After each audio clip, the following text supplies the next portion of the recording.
ऋष्यमुख पर्वत नियराया। ऋष्यमुख पर्वत मिला, सुग्रीव जी ने हनुमान जी को भेजा। हनुमान जी ब्राह्मण का वेश बना करके आए, प्रभु के सम्मुख खड़े हुए, वेश बदल करके आए। राम जी कहते हैं तुम दास हो, अगर तुम अपने आप को छुपा सकते हो तो हम तो स्वामी हैं, हम कैसे अपने आप को प्रकट करें। अंत में प्रभु पहचान गयो पहचरना, और कहते हैं सोई सुख उमा जाय नहीं वरना। शंकर भगवान कहते हैं देवी, जिस समय मैं शंकर स्वयं केशरी नंदन, जिस समय मैं हनुमान बन करके गया, रघुनाथ जी के चरणों में प्रणाम किया, उस सुख का मैं वर्णन अपने शब्दों से नहीं कर सकता। प्रणाम हनुमान जी, राम जी का भेंट भया, कंधे पर बिठा करके हनुमान जी ले गए। सुग्रीव से मित्रता भई, माँ के पटभूषण का दर्शन भया, बाली का वध, सुग्रीव को राजा बनाया गया, अंगद को युवराज बनाया गया। प्रवणसर पर्वत पर भगवान चातुर्मास करे। चातुर्मास के बाद एक दिन राम जी लक्ष्मण जी से कहा, जाओ सावधान कर दो सुग्रीव को कि जिस बाण से मैंने बाली का वध किया है, उस बाण से मैं सुग्रीव को भी समाप्त कर दूंगा। ए राम जी गर्जना किए। लक्ष्मण जी मनी मन में सोच रहे, हम जान रहे हैं आप मारने वाले नहीं हैं, आप तो तारने वाले हैं, आप मार नहीं सकते। लेकिन फिर भी गए लक्ष्मण जी। सुग्रीव को पता चला लक्ष्मण भैया आ रहे हैं, प्रभु क्रोधित हैं, राज सत्ता पाकर हमें भूल गया, समाप्त कर दूंगा। बाली की पत्नी देवी तारा श्री हनुमान जी महाराज ने आकर लक्ष्मण भैया के क्रोध को शांत किया। महाराज सुग्रीव आकर के चरणों में गिर पड़े, त्राहिमाम प्रभु त्राहिमाम। तब रघुपति बोले मुस्काई, तुम प्रिय मोई भरत की नाई। हृदय से लगा लिया और कहा, मित्र मैंने आपको राज सत्ता दिला दी, आपने कहा था आप मेरी वैदेही की खोज में मेरी सहायता करेंगे। अवश्य प्रभु। तुरंत श्री सुग्रीव जी महाराज ने बंदर भालू आदि सबको एकत्रित किया, 1 मास का समय दिया और 1 मास के भीतर कहा, जाइए माँ का पता लगा करके आइए, अस्तु बिना माँ की खोज किए खाली हाथ लौट करके आए तो सबको मृत्यु दंड दे दूंगा। प्रणाम। जहां तहां बंदर भालू राम जी को प्रणाम करके चले, पूरब पश्चिम उत्तर की दिशा में चल गए।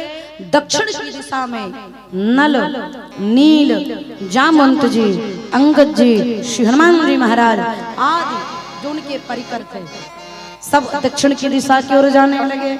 सबने भगवान को प्रणाम किया।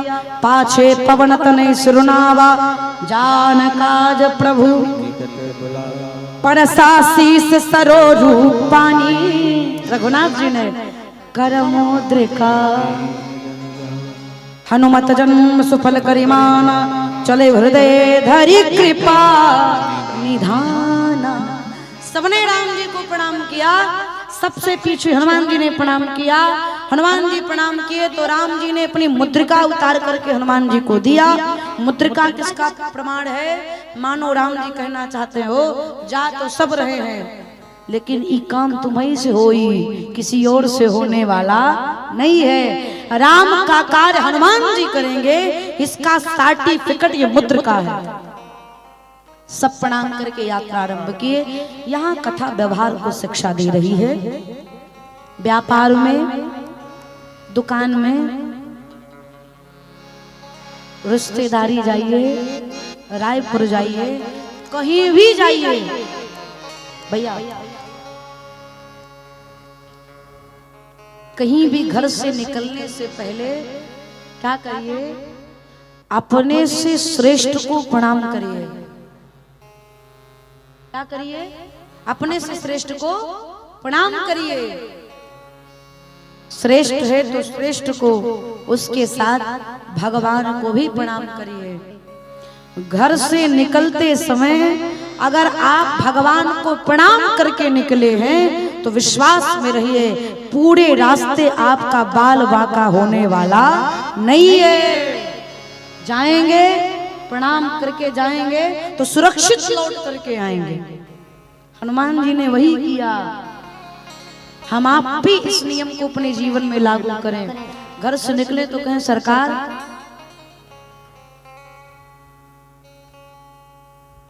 खुशी आए हैं, तुम्हारे पति देव बाबू नहीं आया।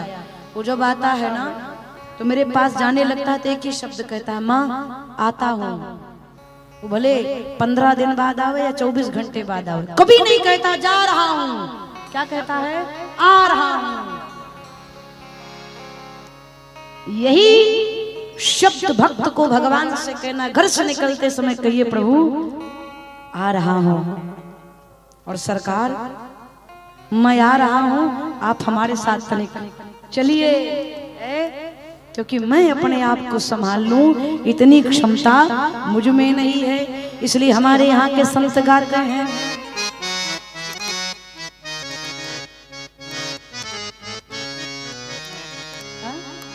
तुम ही में ये आहा, अच्छा, जय हो।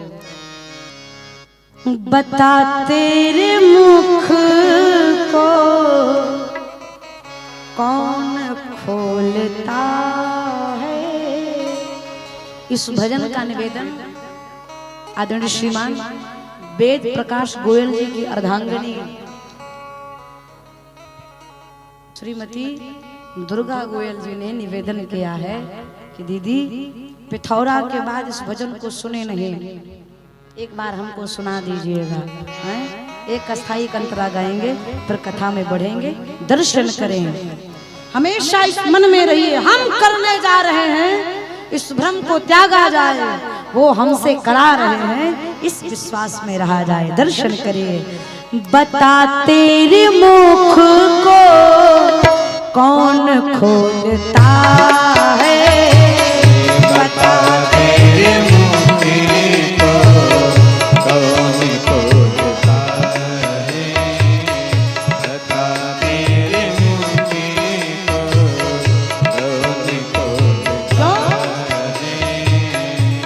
तू बोलता या तेरा मुंह बोलता है, तू बोलता या तेरा मुख बोलता है, बता तेरे मुख को कौन खोलता है।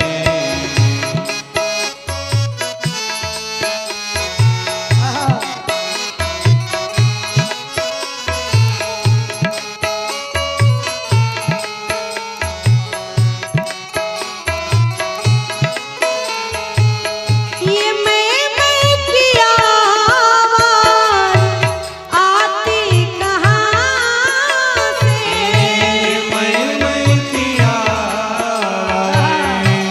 आती कहाँ से, मैं की आवाज़ आती कहाँ से। कौन है वहाँ वाणी आती जहाँ से, कौन है यहाँ आती जहाँ से, कौन है वहाँ जो आती जहाँ से। कुछ तो बता प्यारे, कुछ तो बता प्यारे, कुछ तो बता प्यारे। तुझको पता है, तू बोलता या तेरा मुख बोलता है, तू बोलता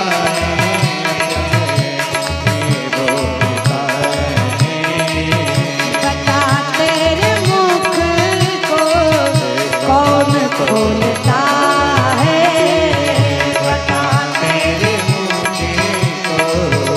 कौन खोलता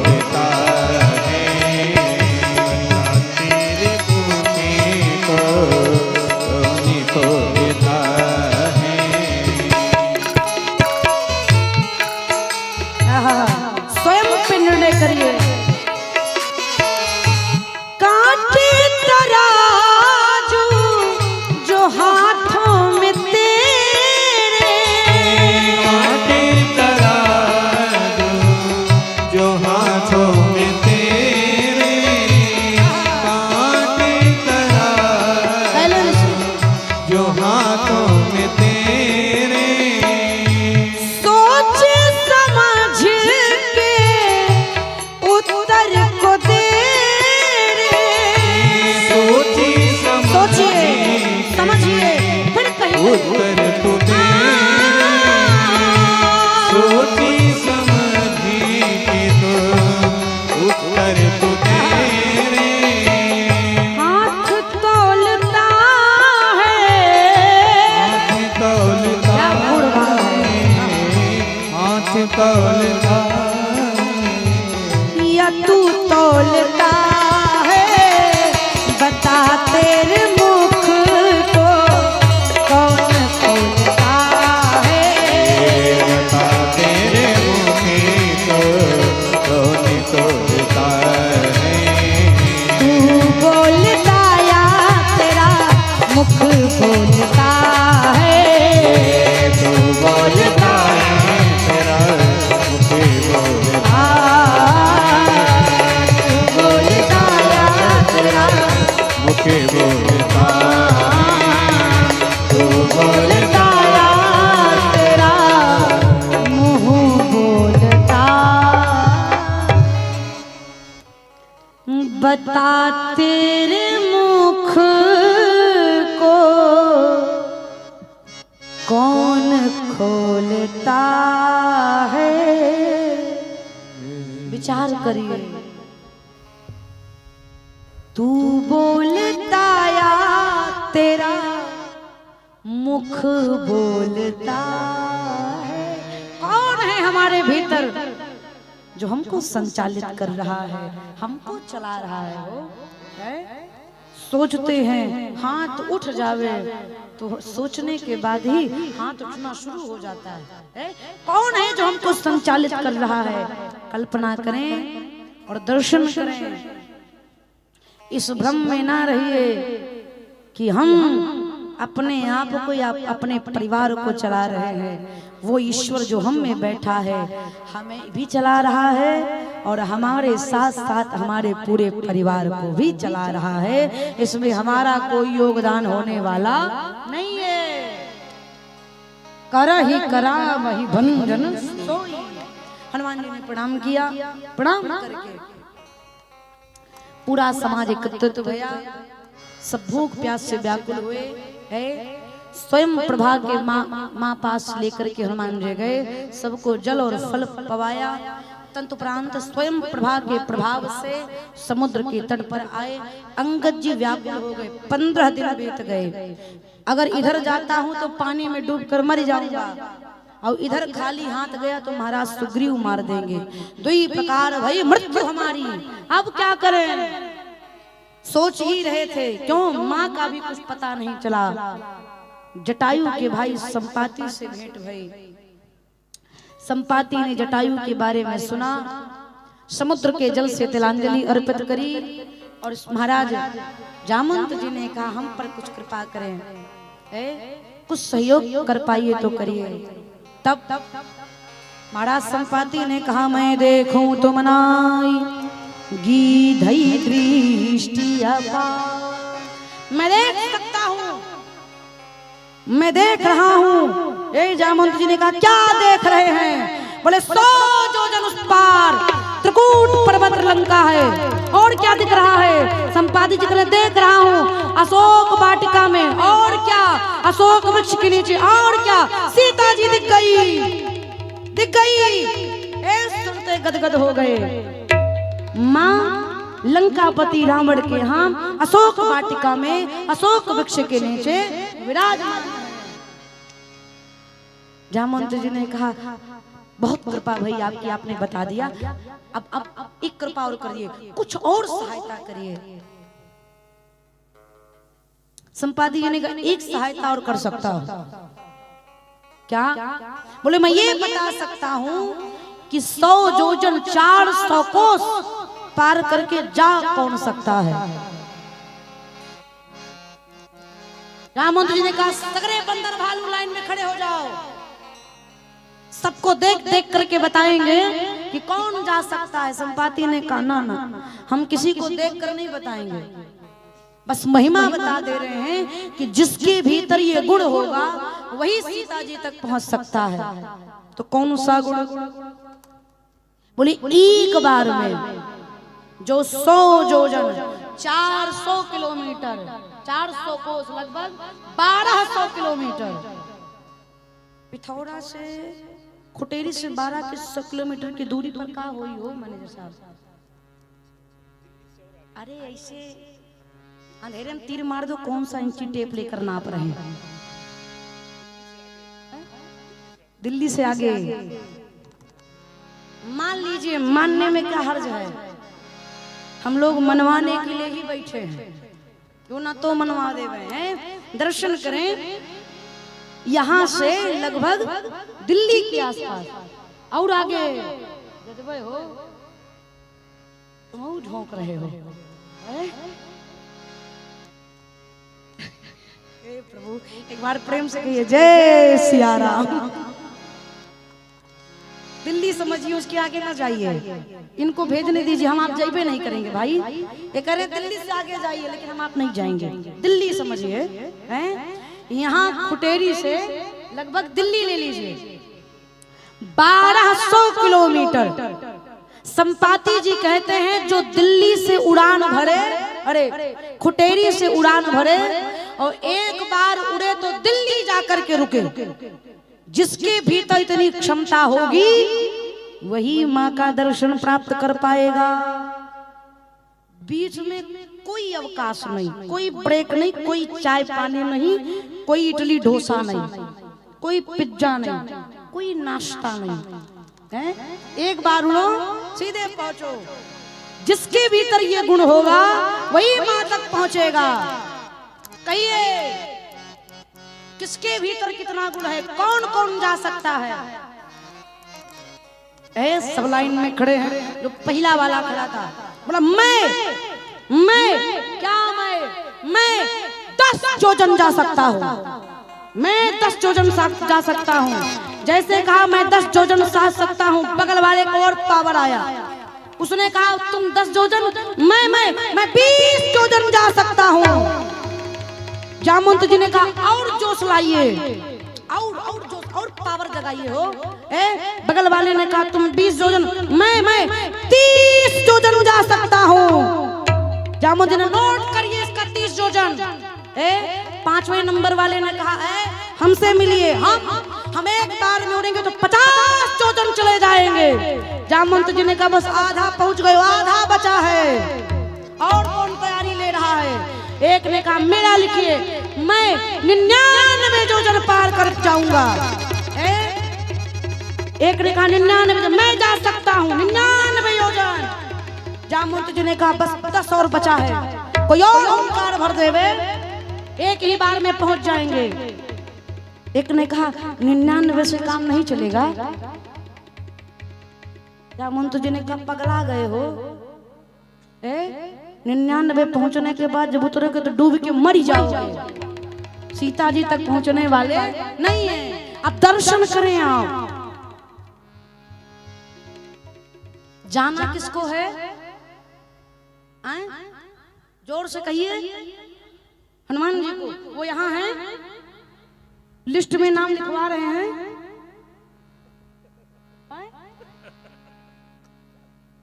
नहीं ना? अब दर्शन करो।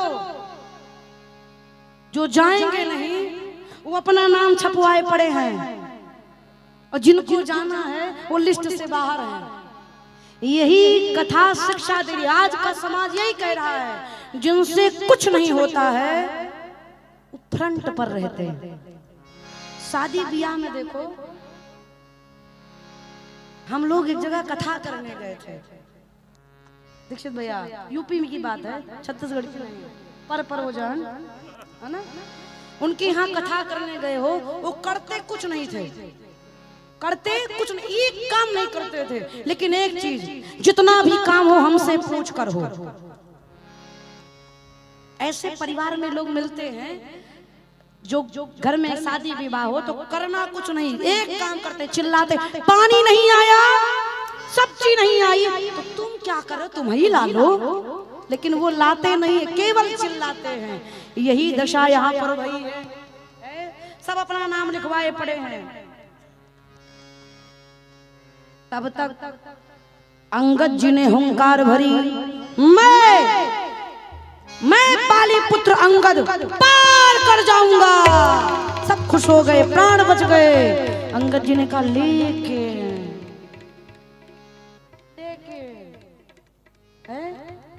लेकिन सबने मुंह ताकते का लेकिन लौट आऊंगा इसकी कोई गारंटी नहीं है। जामवंत जी ने कहा तब काहे कूद रहे हो भाई? जब पूरा ना होई तो काहे उछाल मार रहे हो, किनारे खड़े हो। कोई कहे हम पिथौरा जाते हैं आपके लिए भोजन लाने, रसमलाई लाने, खुश हो जाएंगे, रसमलाई मिलेगा। लेकिन वो जावे और जाते समय कहे जा तो रहा हूं लेकिन अगले 48 घंटे तक आऊंगा नहीं। पूरी रसमलाई का पानी मुंह में रह जाएगा और रसमलाई अंदर जाने वाली नहीं है। अब परिणाम जामवंत जी जानते हैं, जिसको भगवान ने जाने का जहाज दिया है वही जहाज पर बैठ कर जाएगा। टेम्पो से थोड़ो जाई, आउट ऑफ कंट्री की यात्रा करनी है, वीजा लगता है, पासपोर्ट लगता है, गए नहीं हैं, पता लगाए हैं हम क्या क्या लगता है, गए नहीं हैं। बस लोगों से, हमारे भैया है ना सुनील भैया, वही रहता है, उसी पूछे, हमने कहा भैया का लागी हो? अरे दीदी आप सिग्नेचर कर दो, सगरे हम बनवा लेंगे, है ना, जाएंगे। सोच रहे हैं एक बार हम श्रीलंका हुआ मैं।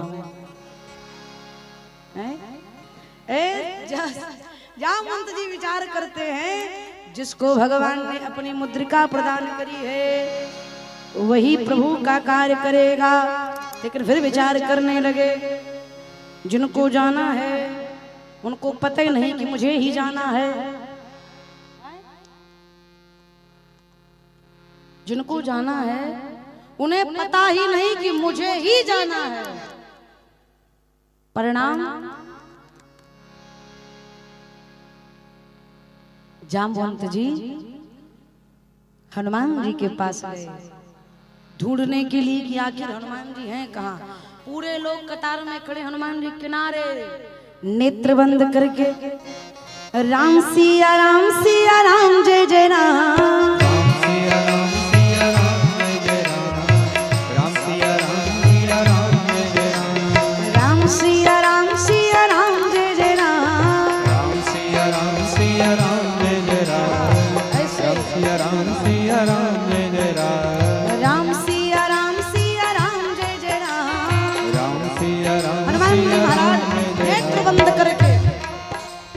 आसन लगा करके भगवान के प्रेम में भगवान के नाम का कीर्तन कर रहे हैं। राम सिया राम जय जय राम। राम सिया राम आइए, राम सिया राम जय जय राम। जामवंत जी हनुमान जी के पास पहुंचे, देखा नेत्र बंद करके हनुमान जी बैठे हैं।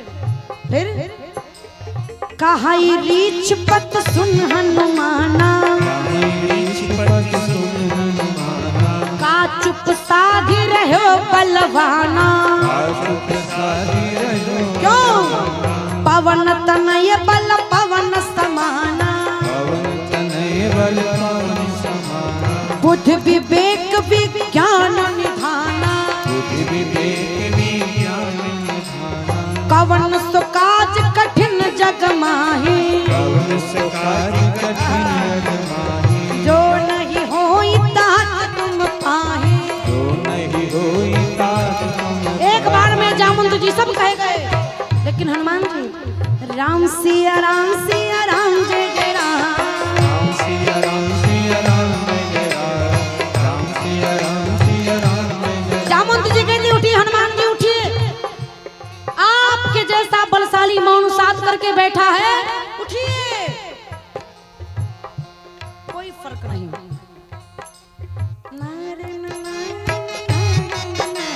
राम सिया राम आप गाते रहिए, राम सिया राम हनुमान जी महाराज नाम का उच्चारण कर रहे हैं। जामवंत जी कहते हैं पवन तनय बल पवन समाना। पवन देव की भांत आपके शरीर में बल है, बुद्धि विवेक विज्ञान निधाना। अतुलित बल के धाम हैं आप, अत्यधिक ज्ञानी है, ज्ञानी नाम अग्रगण्यम। उठिए हनुमान जी उठिए। लेकिन हनुमान जी राम सिया राम सिया राम सिया राम सिया राम जय राम राम सिया राम सिया राम। जामवंत जी कहते हैं उठिए हनुमान जी, इस संसार में, इस ब्रह्मांड में कोई ऐसा कार्य नहीं है जो आपसे ना हो सके, उठिए। परंतु हनुमान जी राम सिया राम सिया राम जय राम राम सिया राम सिया राम जय राम राम सिया राम। जब हनुमान जी महाराज के ऊपर प्रभाव नहीं पड़ा, तब जामवंत जी बोलना शुरू किए, राम काज लगी तब अवतारा, राम काज लगी तब अवतारा, राम काज सुनते ही बाबा कहते हैं, सुनता ये भयउ पर्वता कारा, सुनता ये भयउ पर्वता कारा। हनुमान जी महाराज सिंहनाद करता रही गारा, एक ही बार में नीलहि नाकम जल दिखारा, सहित सहाय राम नहीं मारी, आनवी हाथ त्रिकूट उपारी, परंतु जामवंत मैं पूछूं तो ही,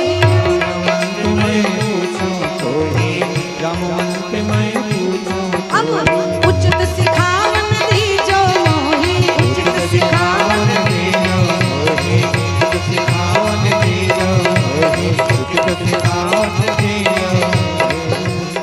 जैसे हनुमान जी महाराज को सुना, जैसे जामवंत जी ने कहा राम काज लगी तब अवतारा, हनुमान जी के कानों में शब्द गया, राम काज लगी मम अवतारा। सुनते ही सुनते भय पर्वताकारा, गर्जना करते पर्वताकार मुद्राकार शरीर धारण करके हनुमान जी महाराज जय घोष करने लगे, जय श्री राम। गर्जना करते हुए बोल पड़े, समुद्र की बात कर रहे हैं, ए लीलहि नागम जल दिखारा, खेल खेल में समुद्र को लांग जाऊंगा। रावण क्या है, रावण के पूरे परिवार सहित एक ही बार में सबको समाप्त कर दूंगा। अगर हमको नहीं मारना है तो त्रिकूट पर्वत सहित लंका को ले आऊंगा, राम जी के चरणों में रख दूंगा, राम जी उनका संहार कर देंगे। कहिए क्या करना है जामवंत जी, कहिए। जामवंत जी ने कहा पहले तो नीचे आवा हो, नीचे आवा, आप दर्शन करें। हनुमान जी महाराज ने जामवंत जी से पूछा क्या करना है, तो जामवंत जी ने कहा इतना करहूं